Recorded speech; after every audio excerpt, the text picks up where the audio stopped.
The awakening of ancient guardians. The stars shimmered against the endless void of space as Captain Alina Reyes gazed through the observation deck of the UES Horizon. 70 years had passed since humanity joined the galactic community, establishing trade routes, sharing knowledge, and forging alliances with dozens of alien civilizations. The Horizon, Earth's newest diplomatic vessel, represented everything humanity had become: peaceful, collaborative, and forward-thinking. "Captain," called Lieutenant Zhang from behind her. "We're receiving an unusual reading on long-range sensors." Alina turned, her dark eyes narrowing slightly. "Define unusual, Lieutenant." "Multiple vessels approaching at high velocity. They don't match any known signatures in our database." Alina felt a chill run down her spine as she made her way to the bridge. The main view screen displayed 7 massive ships, each at least twice the size of the Horizon, their hulls covered in what appeared to be overlapping plates of dark metal. They moved with a precision that suggested military formation. "Open communications," Alina ordered, squaring her shoulders. The screen flickered, revealing a humanoid figure with iridescent blue skin, stretched tight over sharp facial features. 4 pupilless eyes blinked independently as the alien regarded Alina with what she could only interpret as contempt. "I am Supreme Commander Vextar of the Cathmora Imperium," the alien announced, voice resonating with a metallic undertone. "Your species has been allowed to expand unchecked for too long. Your time ends now." Alina maintained her composure, years of diplomatic training taking over. "Commander Vextar, I am Captain Alina Reyes of the United Earth Government. We have no quarrel with the Cathmora. Perhaps there has been a misunderstanding." "There is no misunderstanding," Vextar interrupted. "Humanity represents a threat to the natural order. You advance too quickly, adapt too readily. The Council of Elder Species has determined your elimination is necessary for galactic stability." Alina's blood ran cold. "We are a peaceful species." "You are a species playing at peace," Vextar cut in. "We have studied your history. We know what you are capable of, what you have hidden from the galaxy. You have 4 Earth days to surrender all colonies and withdraw to your home system, where you will remain under our supervision. Resist, and we will obliterate every human settlement, starting with your most distant colonies." The communication ended abruptly, leaving the bridge in stunned silence. "They're moving away," Captain Zhang reported, maintaining position just outside weapons range. "Send an emergency transmission to Earth," Alina ordered. "Priority Alpha. Include everything that just happened." The United Earth Council chamber buzzed with panic. Representatives from every continent and major colony argued over the Cathmora ultimatum, as holographic displays showed similar confrontations occurring throughout human space. "We cannot fight them," insisted Defense Minister Okafor. "Our fleet is designed for exploration and light defense. We have nothing that can stand against these Cathmora warships." "Then we negotiate," suggested Ambassador Lin. "Offer resource concessions, technology sharing." "They don't want negotiations," countered Admiral Kazini, her weathered face grim. "They want submission or extinction. Those are our only options according to them." President Santiago stood, silencing the chamber. At 63, she carried herself with the dignity of someone who had guided humanity through multiple crises. "Perhaps not," she said quietly. "There is another option." All eyes turned to her as she nodded to Admiral Kazemi. The Admiral rose and placed a small, seemingly ancient metal cube on the central table. It was inscribed with symbols that appeared to predate modern language. "What many of you don't know," Santiago continued, "is that when humanity first ventured into space, our leaders made a decision. We would present ourselves to the galaxy as we wished to become: peaceful, collaborative, scientifically curious. But we never forgot what we once were." The Admiral placed her palm on the cube, which scanned her handprint and DNA. The cube projected a 3-dimensional star map of the solar system, with 12 locations highlighted across different planets, moons, and apparently empty regions of space. 300 years ago, Admiral Kazemi explained, humanity nearly destroyed itself in the last war. The weapons and ships we created were beyond anything the galaxy has seen. When peace finally came, our ancestors faced a choice: destroy these instruments of war or preserve them as a final defense. They chose preservation, but with a condition. We would hide this technology, even from ourselves, until facing extinction became inevitable. Ambassador Lin leaned forward, eyes wide. Are you saying we have weapons? Ships? More than that, Santiago replied. We have the Guardian Fleet, 12 warships built during the height of human military technology, each more powerful than anything currently in service across the galaxy. They'd been maintained in secret for centuries by automated systems and a small cadre of guardians who passed the responsibility down through generations. Why wasn't the council informed? Demanded Minister Okafor. Because the technology aboard those ships was deemed too dangerous for everyday use, Admiral Kazemi answered. Our ancestors saw what these weapons could do. They chose to appear weak rather than tempt ourselves with that power again. President Santiago surveyed the room. Now we must decide. Do we reveal what we've hidden, knowing it may forever change how the galaxy sees us? Or do we submit to the Cathmora and trust their mercy? The chamber fell silent as the implications sank in. Finally, an elderly counselor from Mars spoke up. My grandmother told me stories about the last war. She said Earth itself nearly shattered. Are these ships truly that powerful? Admiral Kazemi nodded solemnly. They are. And they still function after 3 centuries? Asked another representative. They were built to last millennia, the Admiral confirmed. And they've been maintained in secret all this time. President Santiago called for a vote. Minutes later, with a heavy sense of historical weight, the decision was made. Around the solar system, hidden transmitters activated, sending encoded wake-up signals to the Guardian Fleet. Captain Alina Reyes stared at her new orders in disbelief. After sending the emergency message, the Horizon had retreated to the edge of the system, monitoring the Cathmora ships from a distance.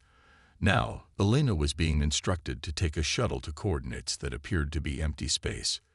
This makes no sense, she muttered to Lieutenant Zhang, who would accompany her. There's nothing at these coordinates. Orders are orders, Captain, Zhang replied, though he looked equally confused, especially one signed by Admiral Kazemi herself. Their shuttle detached from the Horizon and made its way to the designated location, a seemingly unremarkable section of space near Saturn's rings. For 20 minutes, they found nothing. Then Alina noticed a strange distortion, as if the stars beyond were being subtly warped. Are you seeing this?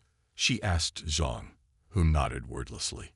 A soft chime sounded from their communication system, followed by a voice that seemed to come from everywhere and nowhere at once.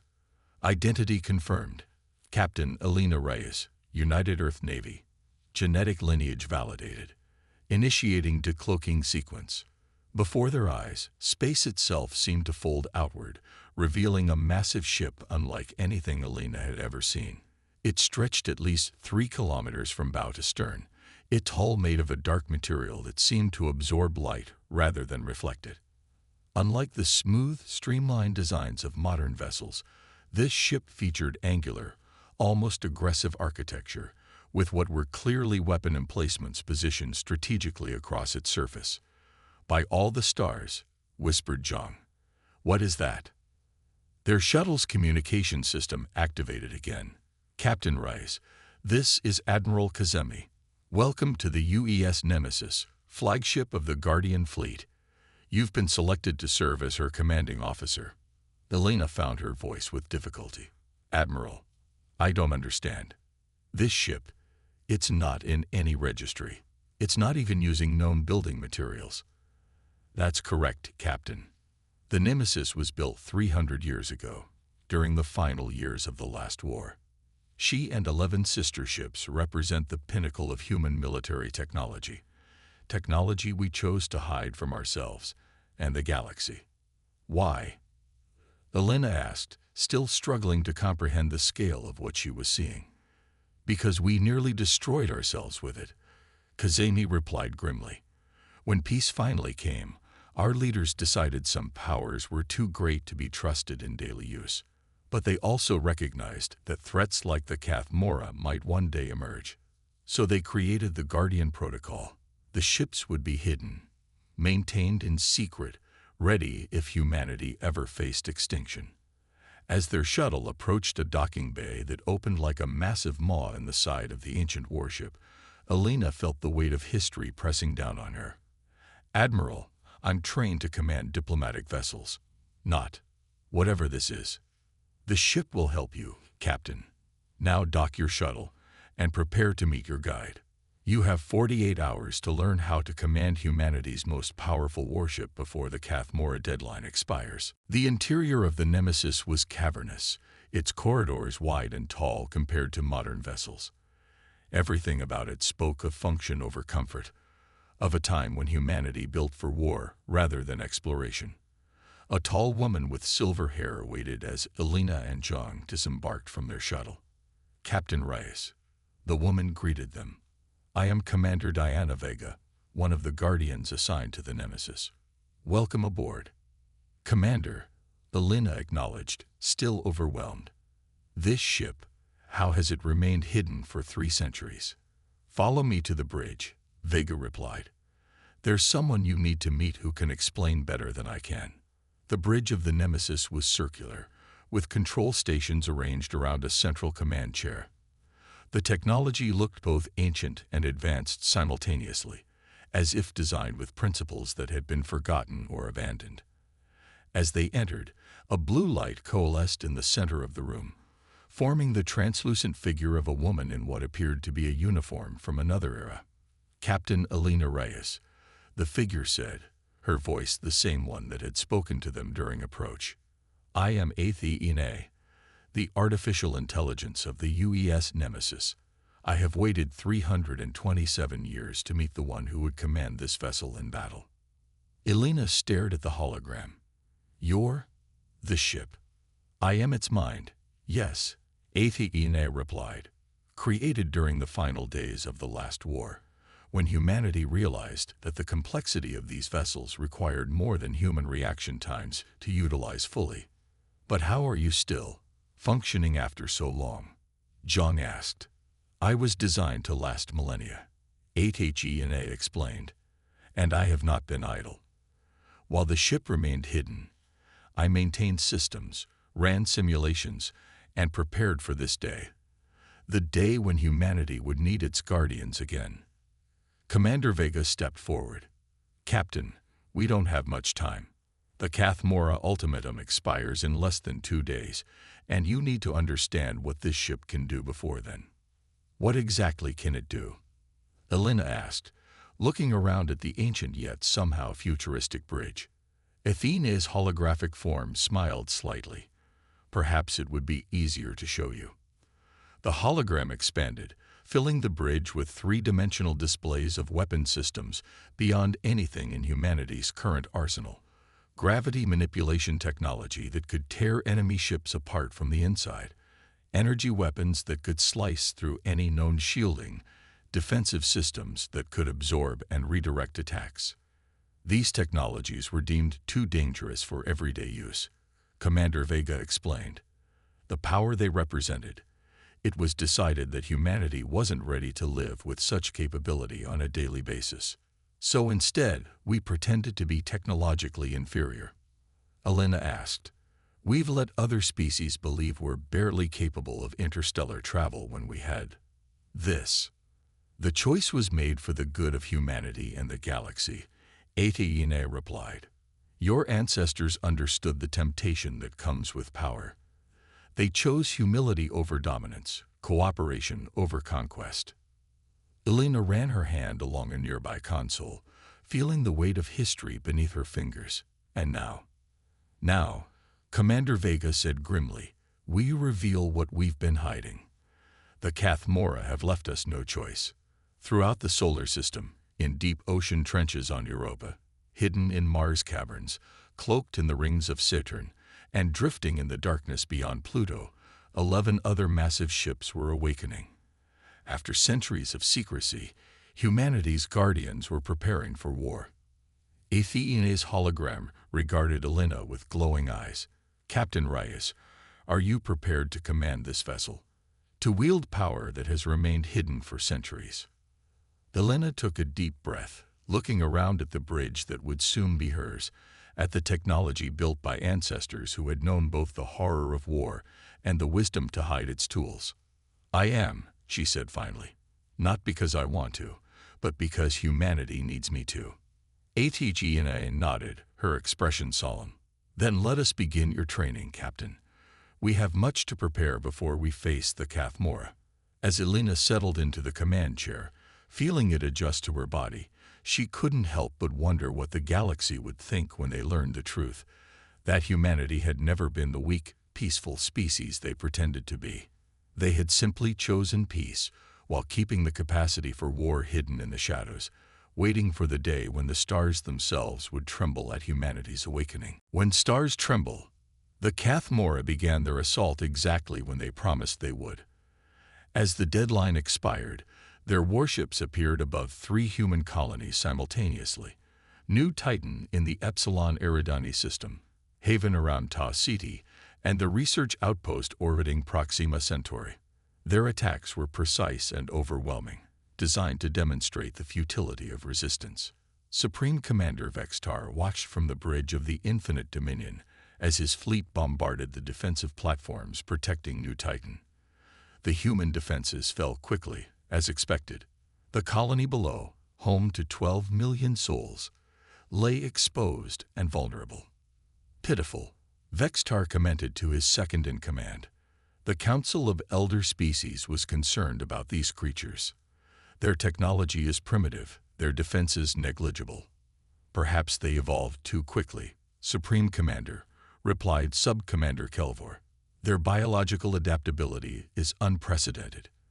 The Council fears what they might become in another century." "They won't have another century," Vextar said dismissively. "Open a channel to their colony. Let's see if they're ready to surrender." Before the communication officer could comply, alarms blared across the bridge. "Supreme Commander," called the sensor operator, 4 eyes widening in confusion. "Multiple unknown vessels approaching at high velocity." "Unknown." Vextar turned sharply. "Show me." The view screen shifted to display space, seemingly empty one moment, then suddenly filled with massive ships that appeared from nowhere. 12 vessels, each larger than his flagship, moved with impossible speed toward the Cathmora fleet. They were angular, aggressive in design, nothing like the sleek, scientific vessels that comprised the known human fleet. "What deception is this?" Vextar demanded. "Those are not human ships." Aboard the UES Nemesis, Captain Elena Reyes gripped the arms of her command chair as the massive warship dropped out of what Athena called fold space, a method of travel that had been deliberately excluded from humanity's shared technological database. "All Guardian vessels have arrived in position," reported Lieutenant Zhang from the tactical station. "The Cathmora fleet appears disoriented by our arrival." "As expected," commented Athena, her holographic form standing beside Elena's chair. "Our emergence from fold space would be impossible according to the technology we've allowed the galaxy to see." Elena surveyed the tactical display. The Nemesis led 3 other Guardian ships toward New Titan, while the remaining 8 had split between Haven and Proxima Centauri. The element of surprise had worked. Now came the real test.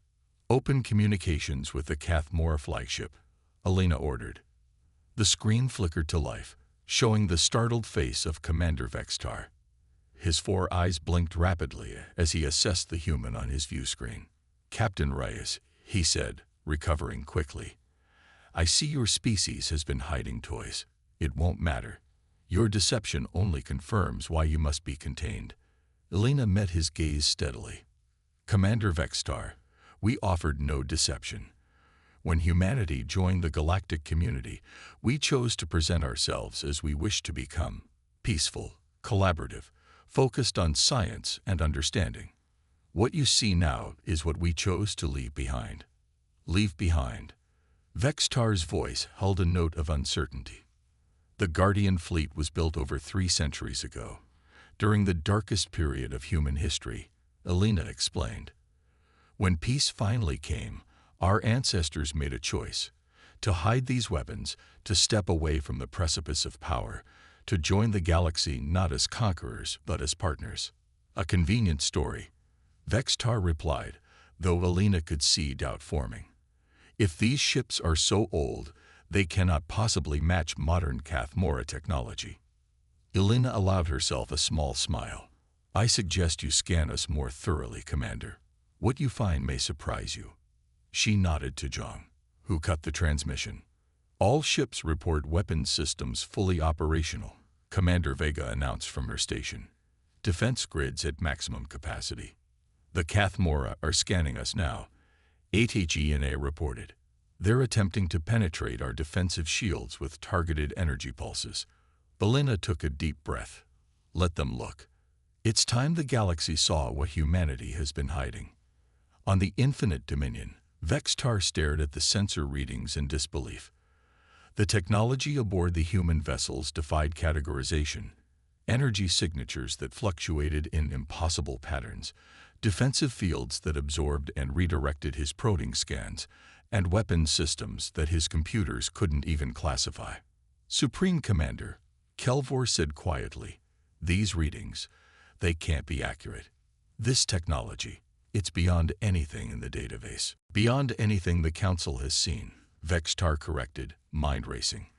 The Council of Elder Species had ordered humanity's containment based on their rapid advancement and adaptability.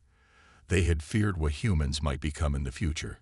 But what if humanity had already surpassed them centuries ago and simply chosen not to reveal it? Maintain battle formation, he ordered. Prepare main cannons. If these human ships were truly as powerful as they appeared, the Cathmora might not survive this encounter. But Vextar had his orders. The Council feared humanity's potential. What would they say if he returned with proof that their fears were already realized? They're charging weapons, Zhang reported.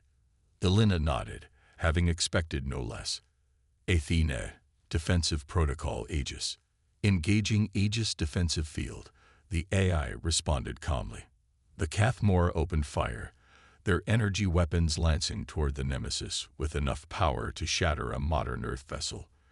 The beams struck an invisible barrier about 500 meters from the hull, where they seemed to bend and disperse, their energy absorbed and channeled away harmlessly. Aegis field holding at 97% capacity, HFY reported. No damage to hull systems.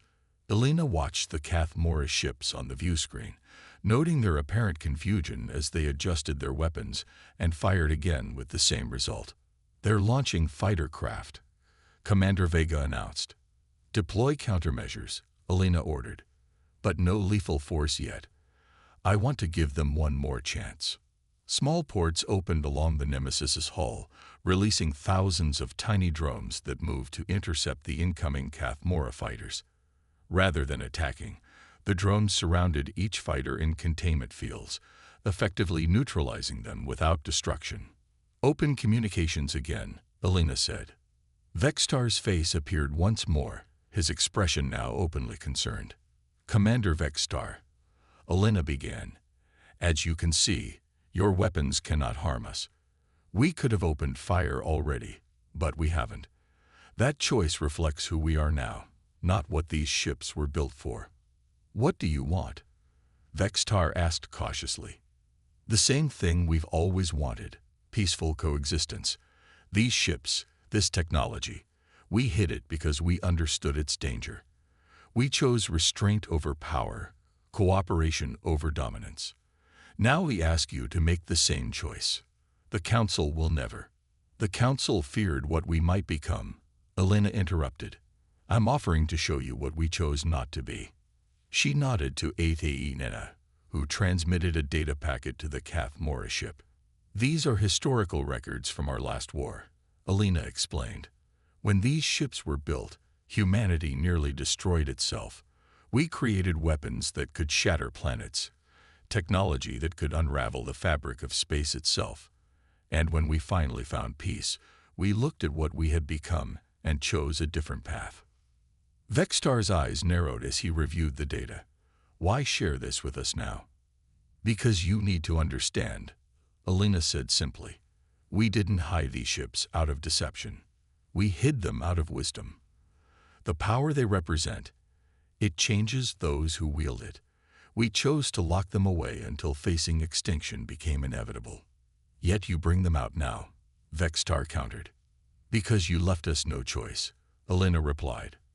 But even now, we offer peace. The standoff continued for hours as Vextar communicated with the Council of Elder Species. The Guardian fleet maintained position around the human colonies, their mere presence enough to prevent further Cathmora attacks. In the Council chamber on Earth, President Santiago and the United Earth Council waited anxiously for news. Reports from the other battle sites indicated similar scenarios. The Guardian ships had effectively neutralized the Cathmora threat without firing a shot, their defensive capabilities rendering them virtually invulnerable to attack.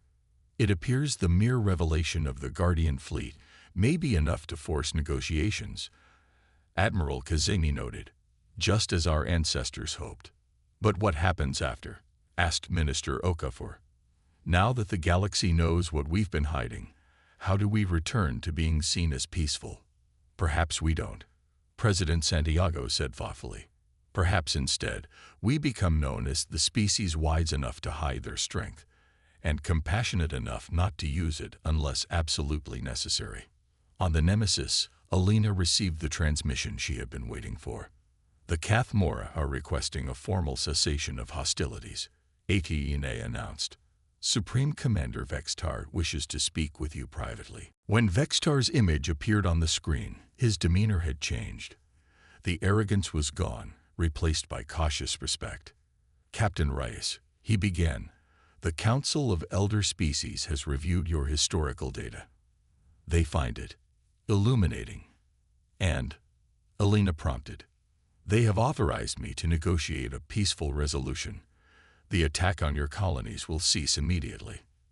Alina nodded. I'm glad to hear it.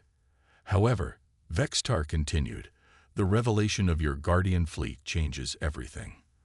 The Council demands assurances that these vessels will not be used against other species.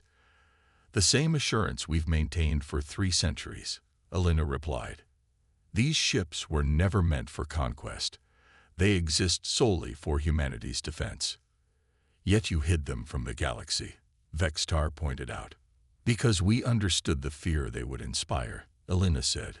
Fear leads to misunderstanding. Misunderstanding leads to conflict. We chose transparency in all things except this one secret, the secret of what we once were and chose not to be again. Vextar was silent for a moment. The Council proposes a summit. Representatives from all major species, including humanity, will meet to discuss the implications of this revelation and establish new protocols for peaceful coexistence. We would welcome such a summit, Alina agreed, provided it's understood that the Guardian fleet remains under human control. That is acceptable, Vextar conceded. Your demonstration today has made it clear that if humanity wished to conquer the galaxy, you could have done so long ago. After the communication ended, Alina sat back in her command chair, feeling the weight of history, past and future, pressing down on her shoulders. We've changed everything, she said softly to HFY and Commander Vega. The way the galaxy sees us will never be the same. Perhaps that's for the best, Vega suggested. Living a half-truth has its own cost. What do we do with the Guardian fleet now? Zhang asked from his station. Do we hide it again? Athena's holographic form seemed to consider this. The original architects of the Guardian Protocol anticipated this moment. They knew that once revealed, these ships could never truly be hidden again. So we integrate them into our fleet? Alina asked, uncertain. No, came a new voice. Admiral Kazemi's image appeared on a secondary screen. The Guardian Council has made its recommendation, and the United Earth government has approved it. The Guardian fleet will remain separate from our regular forces, a visible reminder of what we were capable of and chose to set aside. A deterrent, Elena realized. And a promise, Admiral Kazemi added. To ourselves as much as to the galaxy. These ships represent both our capacity for destruction and our choice to rise above it. They should stand as symbols of that choice. 3 months later, representatives from 27 spacefaring civilizations gathered on neutral ground. An ancient space station constructed by a long-vanished species, the Guardian fleet stood sentinel around the station, visible to all but maintaining a respectful distance. Inside, Captain Elena Reyes, now appointed as humanity's special envoy, addressed the assembled delegates.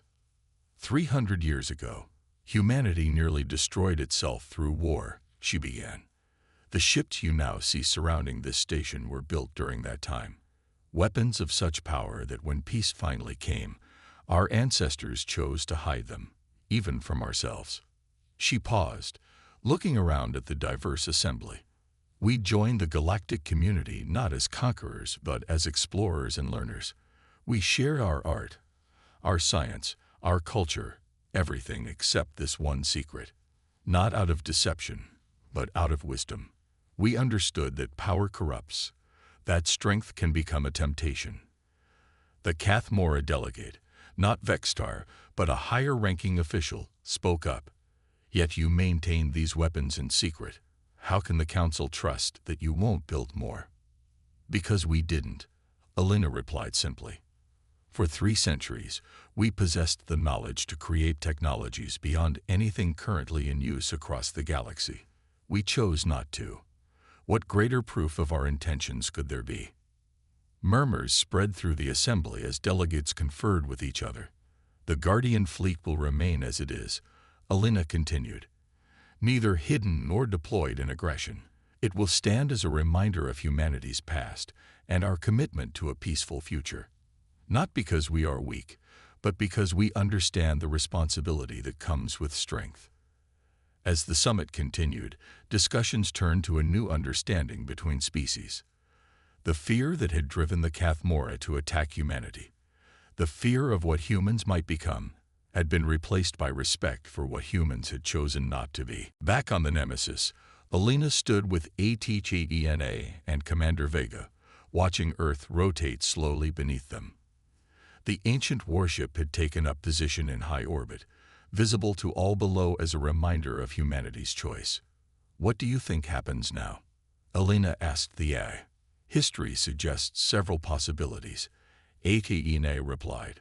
Fear may give way to respect. Respect may lead to true partnership, or new fears may arise, taking different forms. The important thing, Vega added, is that we've been honest with ourselves and the galaxy.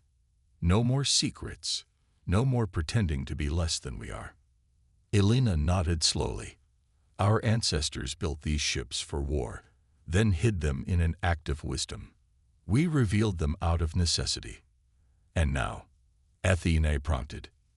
Now we keep them as symbols, Elena said, gazing out at the stars that no longer seemed quite so distant or alien. Not of what humanity might do, but of what we choose not to do. Not of our power, but of our restraint. As the Nemesis continued its orbit, visible to all those below, Elena thought about the incredible journey that had brought her here. From captain of a diplomatic vessel to commander of humanity's most powerful warship to envoy for a species revealing its true nature to the galaxy. Computer, begin recording, she said suddenly. Personal log, Captain Elena Reyes, UES Nemesis. Today marks 100 days since the revelation of the Guardian fleet to the galaxy. The summit has concluded with new accords established between 27 species, including humanity and the Cathmora. She paused, gathering her thoughts.